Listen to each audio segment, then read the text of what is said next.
नमस्कार मित्रांनो, लाडकी बहीण योजनेच्या नवीन व्हिडिओमध्ये आपल्या सगळ्यांचं स्वागत आहे। आपल्या चॅनलवर म्हणजेच मराठी इन्फॉर्मेशन सेंटर या चॅनलवर आपल्या सगळ्यांचं स्वागत आहे। आता याच्याबद्दलची एक सगळ्यात इम्पॉर्टंट मोठी अपडेट मी घेऊन आलेलो आहे, कारण आता तुम्हाला फॉर्म भरता येणार नाही। मी स्वतः खूप वेळा बघितलं आहे की एक एरर येतो, तुम्हाला आता फॉर्म भरता येणार नाही, ऑनलाईन फॉर्म भरणे आता बंद झालेले आहे। तर याच्यावरती तुम्हाला एक सोल्युशन सांगतो आहे की फॉर्म कुठे भरायचा, कसा भरायचा हा, आणि त्याच्यामध्ये एक नवीन GR पण आलेला आहे आणि हा GR मी तुम्हाला दाखवणार आहे ते नेमकं काय म्हणलेलं आहे। आता तुम्हाला ऑनलाईन फॉर्म भरता येणार नाही, कुठलाही फॉर्म आता अप्रूव्ह म्हणजे ॲक्सेप्ट केला जाणार नाही। तर आता ज्या काही आपल्या महिला आहेत त्यांना मग आता पुढे फॉर्म भरता येणार का नाही, कारण माझ्या खूप माता भगिनी अजूनही राहिलेल्या असतील, तर त्यांच्यासाठी मी आज सोल्युशन घेऊन आलेलो आहे, त्यांचं उत्तर घेऊन आलेलं आहे। आणि ज्यांना पैसे मिळाले नाहीत त्यांच्याबद्दल पण मी थोडीशी माहिती आज तुम्हाला या व्हिडिओमध्ये सांगणार आहे। तर हे बघा, कालच GR आलेला आहे, म्हणजे 6 सप्टेंबरला हा GR आलेला आहे। तर त्या GR मध्ये सरळ त्यांनी सांगितलं आहे की आता ऑनलाईन फॉर्म हा भरता येणार नाही। तर मग आता बघूया आपण पुढे काय GR म्हणतो ते। तर पहिल्यांदा आधी चॅनलला सबस्क्राईब करून ठेवा। हे बघा, तुम्हाला एक गोष्ट सांगतो, ज्यावेळेस तुम्ही फॉर्म भरताय कुठं पोर्टलवरून फॉर्म भरताय, त्यावेळेस तुम्हाला एक अशा प्रकारचा एक मेसेज येतो, नवीन ॲप्लिकेशन भरण्यासाठी नजीकच्या अंगणवाडी केंद्राशी संपर्क करा। आता तुम्ही तुमच्या घरून, तुमच्या मोबाईलवरून, तुमच्या लॅपटॉपवरून ऑनलाईन पद्धतीने ॲपद्वारे किंवा वेबसाईट पोर्टलद्वारे फॉर्म भरू शकत नाही। लक्षात आलं तुम्हाला आता फॉर्म भरता येणार नाही आहे, असं स्वतः त्या एररमध्येही सांगितलं आणि GR मध्येही सांगितलं। बघा GR काय म्हणतो बघूया आपण। बघा हा GR बघा, आता हा GR कशाबद्दल आहे तर मुख्यमंत्री लाडकी बहीण योजना सुधारणा करण्याबाबत आहे आणि हा कालच GR आलेला आहे 6 सप्टेंबर रोजी।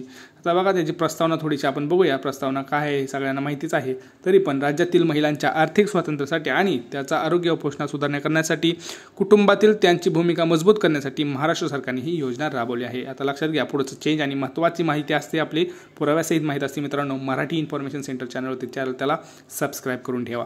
पुढे बघा, या योजनेअंतर्गत राज्यातील सर्व लाभार्थी महिलांना माहे सप्टेंबर 2024 मध्ये योजना अंतर्गत नोंदणी सुरू ठेवण्यास मान्यता दिलेली आहे। आता तुम्ही म्हणाल दादा तुम्ही तर म्हणले फॉर्म भरता येणार नाही, इथं तर म्हणतात की मान्यता दिली। लक्षात घ्या, पुढे वाचा, महत्त्वाचा ट्विस्ट आहे, मोठा टर्निंग पॉईंट आहे। काय दिलं, या योजनेअंतर्गत यापूर्वी 11 प्राधिकृत व्यक्तींना अर्ज स्वीकारण्यास परवानगी देण्यात आली होती।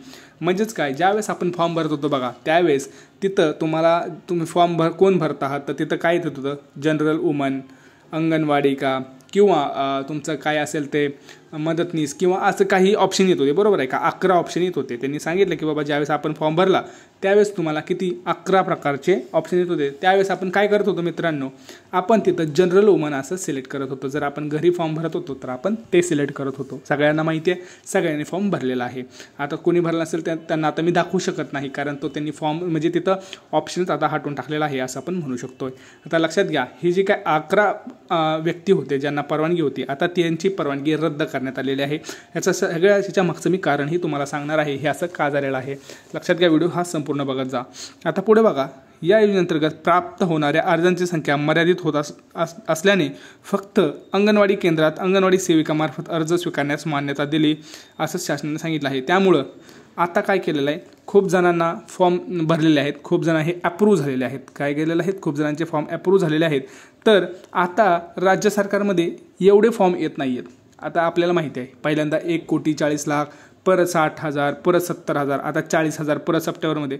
तर अशा बहुतांश जे काही लाभार्थी आहेत आपले, म्हणजे अप्रूव्ड आहेत, पात्र महिला आहेत, त्या सगळ्यांचे फॉर्म आता जवळपास भरलेले आहेत। तरी पण माझ्या काही माता भगिनी राहिलेल्या आहेत, त्यांच्यासाठी सरकार असं म्हटलं आहे की आता एवढे काही टेन्शन घ्यायची त्यांना गरज नाही। तर त्यांनी आता अंगणवाडीत जायचं आहे आणि अंगणवाडी का सेविका यांच्यामार्फतच तुम्हाला फक्त फॉर्म भरता येणार आहे। आता लक्षात आलं, तुम्हाला घरून फॉर्म भरता येणार नाही आहे। तुम्हाला फॉर्म भरण्यासाठी तुम्हाला जो मी प्रश्न सांगितला होता की फॉर्म कुठं भरायचा आणि कसा भरायचा, तर फॉर्म भरताना तुम्हाला आता तुमच्या अंगणवाडीत जायचं आहे, दुसरीकडे जायची गरज नाही। तुम्ही दुसरीकडे फॉर्मही भरू शकत नाहीत। लक्षात आलं तुम्हाला। आता याचं मागचं कारण काय आहे मित्रांनो, तर खूप सारे घोटाळे पण होत आहेत। आपल्याला माहिती आहे की एक घोटाळा आपल्या सगळ्यांना माहिती आहे की एकाच व्यक्तीने 30 फॉर्म भरले आणि त्याला जवळपास 90,000 रुपये आले।